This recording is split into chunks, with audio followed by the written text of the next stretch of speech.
Tamim didn't only send the dialect, he also revealed extra words that enrich and add to the meaning of the Quran. Extra words. When I say words, it means words that are similar in meaning. But in the okay, I said to you already. Malik and Malik. Malik and Malik. Tabayyan Tabayyun. You know these words or you never heard of them before? Malik and Malik. Yes. Malik and Malik, you know, because all Muslims know. Yeah. There's so many words like it. Is that the only word? No. It's Tabayyanu and Tathabbatu. One's mean to be sure and one's to be investigate. Close meanings. So they are letters are different. Letters and difference, yes. Okay. And even words, listen. Where do you learn that from? Where do you learn that from? From the Quran. Tabayyanu means investigate. Tathabbatu means make sure. Two different meanings, two different words. Two different words and two different meanings as well. Qira'at is the Qira'at discussion. And the Qira'at is talking about the Qira'at. He's talking about the Qira'at, the Ahraf al-Qira'at. He's talking about Hisham ibn Hakim. I was saying this particular PhD individual has been laughed at by academics who are not Muslims. That's why his arguments are very weak. That's why his arguments are very weak. You know why? Have you read this methodology? I'm reading. I'm studying. When you have read, then we can talk. No, but one thing, why are you reading from an Orientalist anyway? Or from someone who has a problem in his methodology? Someone came along and said, oh, he's got a PhD, so he must be. So the Orientalists looked at it, No, it's true. and they said, this guy is not a good scholar. The reason, they gave the reasons. So I'm saying, if someone is saying, Hafs is the Qira'ah, what else can we even discuss with this? Confusing Ahraf of the Qira'at, confusing everything No. together. Hafs is Qira'atul Amma. It's moving through the scholars. It's all in 1200 pages. Okay? I think Imam Dahabi, I think, talked about Qira'atul Amma. It is come from the Ansar. Al-A'mash will be. Ansar. Al-A'mash or Al-A'ma? Reading of Hafs. Qira'atul Amma. Al-A'ma or Al-A'mash? Common recitation. Qira'atul Amma. And it's also Al-Ardal the final revision. Yes, the final revision. This is all comes from the Dr. Rahman al-Salami. Let me ask you one simple question, brother. One simple question. Did Prophet ﷺ read Surah Al-Fatiha in his prayers? Did he read Malik Yawmiddin or Malik Yawmiddin? Hafs says Malik Yawmiddin. I'm simply asking you. What did Prophet ﷺ read? Whatever Hafs says. Malik Yawmiddin. The most common. So he didn't read Malik Yawmiddin? No. Because Hafs is the most authentic recitation. But this is the point I was making. No. Carry on studying. Once you finish this book, you can talk. Who told you he read Malik Yawmiddin? Who told that? Who told you he read Malik Yawmiddin? No, of course, I said the Quran says that. No. Because the Quran says that, brother. I'm not saying Quran says what? Quran, Hafs Quran, which is recited by 95 to 95% of the Muslim world. If we were having the discussion, say about 800 years ago, which recitation would we reading? Malik Yawmiddin. Because that's always been the common recitation. Qira'atul Amma. Hafs recitation is. You really need to be critical of what you read. That's all I can say. If you don't read something critically, then you can believe that you are a turtle. Critical analysis, critical study of the Quran. That's precisely the problem. Someone is struggling to say it's critical when it's not. History of the Quran.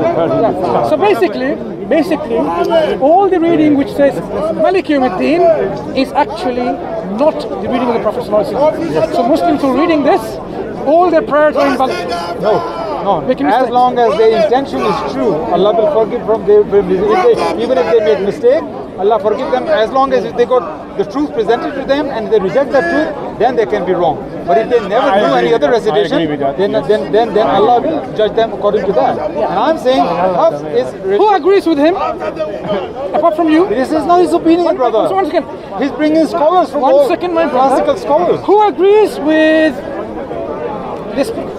this particular PhD scholar? Who agrees? Yeah. You tell me who disagrees. No, who agrees? It's not about him. Okay. The world is east and west, right? Okay. No, I'm saying, I'm saying this is about issues of Qira'at of the Quran, and he rejects it because it comes from the Javadi camp of Quranic school. Javed Ghamidi, yes, Farahi School of Thought, yeah. So Shazal Sami is one of the students. Yes. Okay, Al Mawlid Institute. He's a great scholar. Javed Ghamidi is a great scholar. Of course, because you believe in it. So I'm asking you, 100%. apart from you accepting that, from the east and the west, let's start with, say, the Indian subcontinent where he's based from. Which non-Ghavidi camp scholar accepts what he says? Name me a scholar. These scholars agree with him. Yeah. Who is already not a camp in Javadi camp. Well, the one who just passed away in India, Maulana Wahiduddin Khan, he's a great scholar. He agrees with Javed Ghamidi a lot. And you ask about Javadi Ghamidi, who agrees that this is what he said. Everything else is erroneous, false, and this is the only Qur'an. I don't know which scholars agree, which not. Should he not? No. For the last 1400 years, Islamic history has been passed down to us. And finally, in India, you have one person, a school of thought, the Javadi. Farahi School of Thought, yes. Not necessarily Farahi. Javed Ghamidi is a student of the Sure. Suddenly, they seem to be the beacon of the world. Everyone else is wrong, and they're the one right. Remember what happened with Mirza Ghulam Ahmad Qadian in India? Everyone else is wrong, he is right.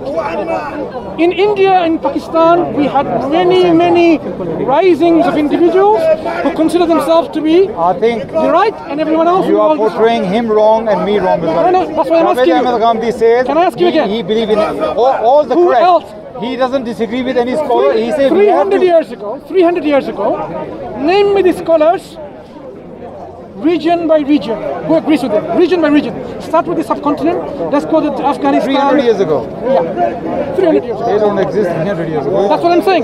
Give me 300 years ago who agreed with what he said. Another point. Point here is, he says we have to present our case. We as a Muslim, we should see which is right, which is wrong. Those issues with him in 2016. No, but they what my brother is doing is, he's doing his taqleed, blind taqleed. We are Muslim, we are not mukallid of any scholar.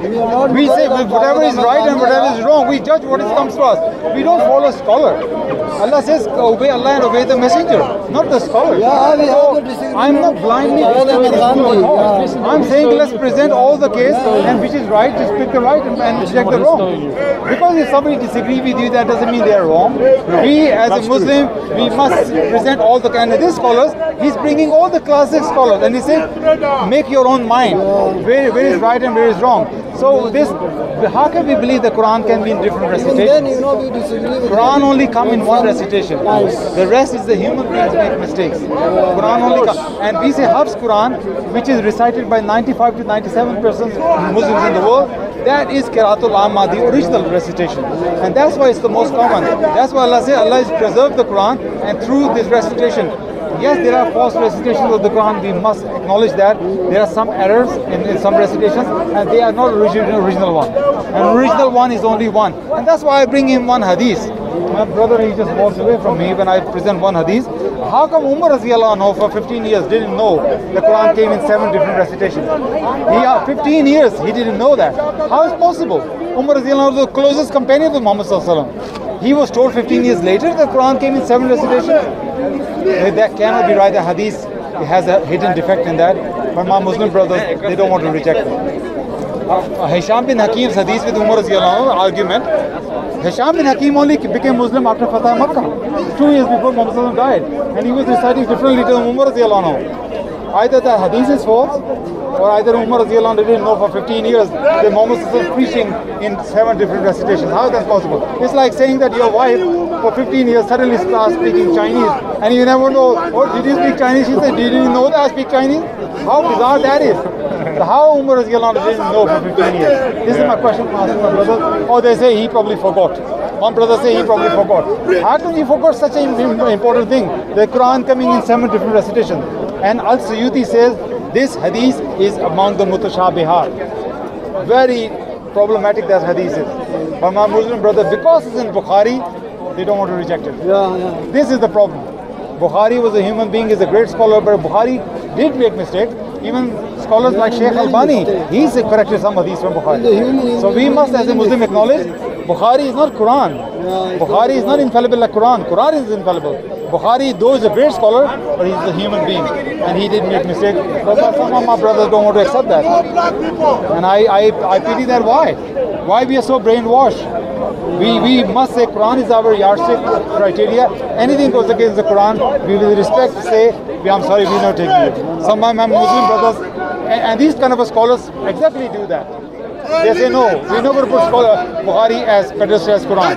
But these Muslims then they say these people are heretics, and they probably call me heretic as well. And I don't mind if you want to call me heretic. If you can't correct me, then I'm sorry, you can't say follow me. But I think they might be scared because if you start unthreading the hadith, then what else are you going to do? I get that. That's why I say, look, you should not reject any hadith just because you don't like the sound of it. No, you must thoroughly go deep into it.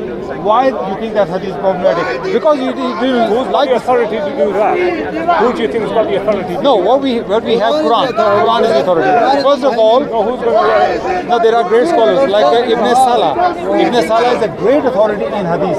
He writes a book called Muqaddamah, one of the greatest book of science of hadith. Ibn Salah, and many scholars of hadith get it from him. And he writes criteria. What criteria? We should not contradict Quran. We should not contradict Sunnah. We should not contradict Islamic principles. We should not contradict common sense. He says that. I agree with you. That's what he says. But that's what I'm saying. How Umar radiallahu anhu for 15 years didn't know the Quran came in revealed. Not Muhammad sallallahu alaihi wasallam. It's one thing is allowing people to recite. He said he revealed in 7 verses. Yeah, but brother, when you put it to simplicity, that simplicity, like we just explained to them. Now, if we're talking about the people of Hadith, this is a knowledge which is a very, very, very deep and very, very big. No anybody can say, I have the knowledge of the Hadith. Because we know, and the scholar know, the Prophet ﷺ, he only said more or less about the scholars say about 20,000 Hadith. Now, at the time now, there is over 200,000 hadith where people they say, Prophet said this, the Prophet said that, and some of them, like you said, yes, Al-Qaeda, if we go with the Quran, yes, we take it. If it doesn't go against, but the thing is, we are simple people. You cannot put it to him, you have to go and look. Because we can't, I can't go and look. But if you're so a what I simple do, person, just a minute. For me, I'm a naql. I read and I pass the message. But I have no knowledge. Only in Arabic language. If the brother read the Quran, Hadith in Arabic, you have to understand Arabic language. Now, if you haven't got that, If you know Arabic, sometimes it's pervasive. actually, that's not your problem. You have the explanation. But I cannot say that the Prophet Muhammad said this, to say that even in English. I can translate, fiqh. Fiqh is to take ahkam from the Quran and the Sunnah. And the chapter 1 in the fiqh, they say, من اجتهد وأصاب له أجرين ومن أخطأ له أجر. The one who hit the point, you have 2 hasana, and the one who was mistaken, you take 1 hasana. So both of them, they're covered up. So for you, you're covered as a normal person like me. But the hadith is a big subject. Brother, as long as you acknowledge that hadith is not perfect and hadith is open for correction, as long as you acknowledge that, that's the start. Then the rest you have to do your own struggle. Hadith is not perfect. Bukhari, not hadith. Bukhari and Muslim is not perfect. That's what we're talking about there. Do you say perfect? No. As long as you Hadith is from Allah.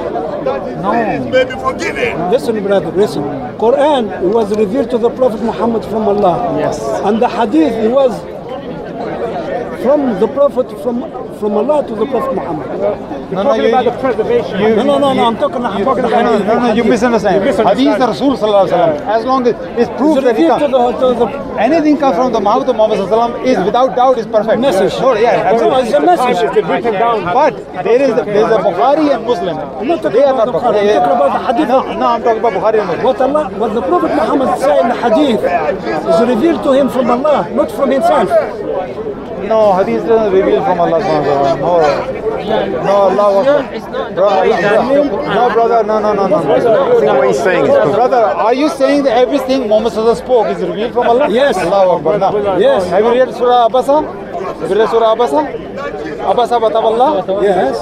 If everything comes from Muhammad Allah and Allah is perfect, how Allah telling Muhammad Sallallahu Alaihi Wasallam why you told the blind man, why you told him off? If everything revealed to him by Allah and Allah is perfect, why Allah is correcting him for why you told the blind man go away? You see, No, this is misunderstanding. This is wrong, brother. Listen, No. You don't say that everything. He was telling. Listen. This is not a human being's right. I said, Quran is the revelation. let me listen. He talked about Abbas wa tawalla. He took from one point of view as a mistake from the Prophet. I don't take it that way. I've taken it as a lesson to us. Allah, lesson to show us we cannot, focus on the people who are with high position and leave the poor people. This is a lesson. Not he was telling the Prophet why you make a mistake. Why?